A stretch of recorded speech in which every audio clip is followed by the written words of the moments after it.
السلام عليكم ورحمة الله وبركاته. ازيكم حبايبي؟ عاملين ايه؟ يا رب تكونوا في احسن حال. معاكم سماح عمار من مطبخ اكلات شهية، والنهاردة هنعمل وصفة كده حرشة زي ما بيقولوا بالبتنجان. طبعا من غير ما نقليه. هنعمل وصفة البتنجان دي، البتنجان بالدقة بس من غير قلية. انا مقطعاه التقطيعة دي عشان تشوفوه، هيبقى يعني ايه، مش بحب اعمله بحاله. هنحط الاول كده ميه، نحط فيها ملح،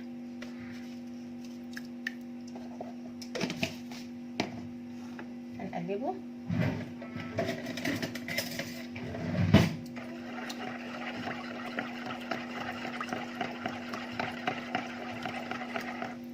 نحط البتنجان فيها ونروح بقى على النار نشوف هنعمل ايه. كده نسيبها شويه على بال ما نشوف هنعمل ايه على النار. هنحط كده معلقتين زيت كده زي ما انتم شايفين، حاجه بسيطه خالص كده على النار. هما حتى كمان طلعوا كتير شويه مني. نحط معاهم كمان بصلايه،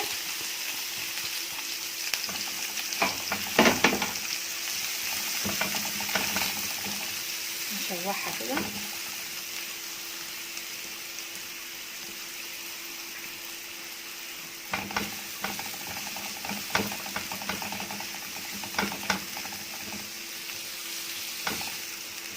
نحط لها بقى رشه ملح بسيطه كده عشان البصل يدبل معانا بسرعه. حاجه بسيطه كده من الملح.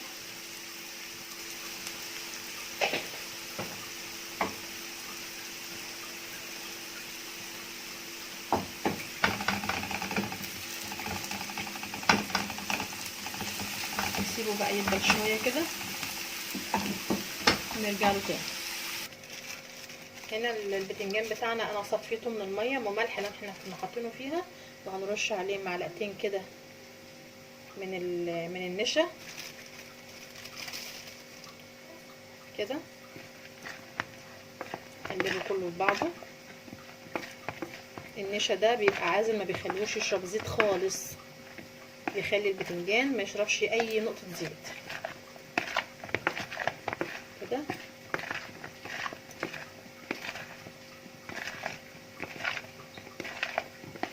هسيبه بقى جنبي هنا واروح اشوف اللي على النار. البصلايه هنحط عليها قرنين فلفل اخضر، ولو عندك فلفل الوان كمان ممكن تحطي. طبعا بيدي قيمه غذائيه عاليه وبيبقى شكل الطبق كمان بتاعك حلو.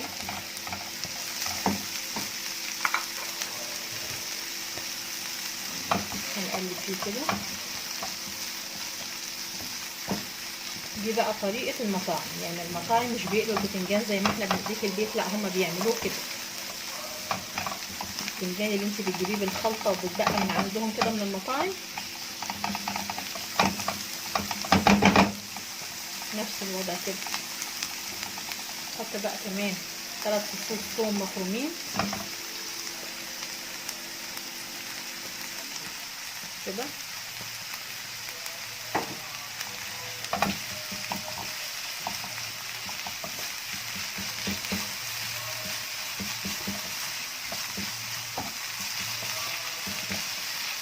ونغطيها ونسيبها 5 دقايق بس كده مع بعضها.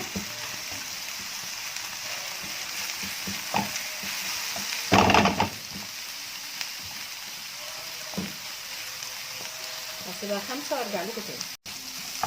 رجعنا اهو.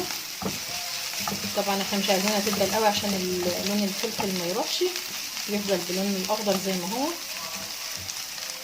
نبتدي بقى نحط البتنجان بتاعنا.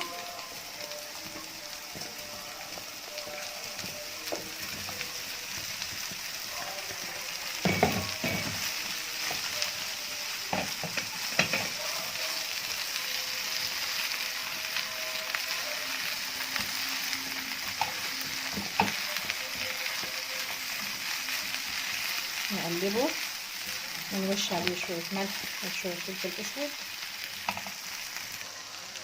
نمشي بقى شويه ملح كده،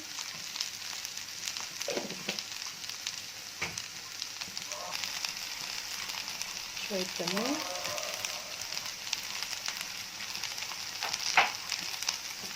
رشه فلفل اسود،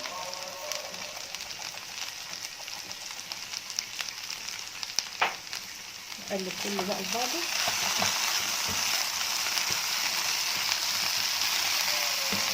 واسيب البتنجان ياخد لون كده.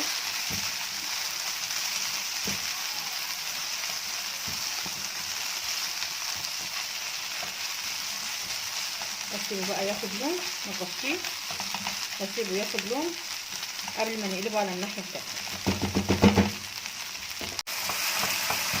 قلبناه على الناحيه التانيه بعد ما اخد اللون. هو كده يعتبر شبه استوى. نحط بقى الطماطم معانا، طماطميتين كده صغيرين متقطعين هنحطهم عليه، وبرده نقلب ونسيبه 5 دقايق كمان.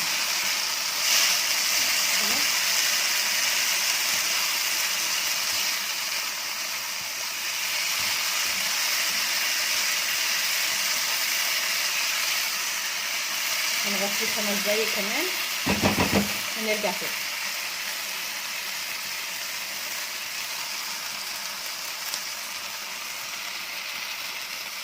ده طبق البتنجان بتاعنا اهو، يستوي زي الفل وطعمه تحفه زي اللي بتجيبيه من بره من المطاعم واحلى كمان. صلبه بقى.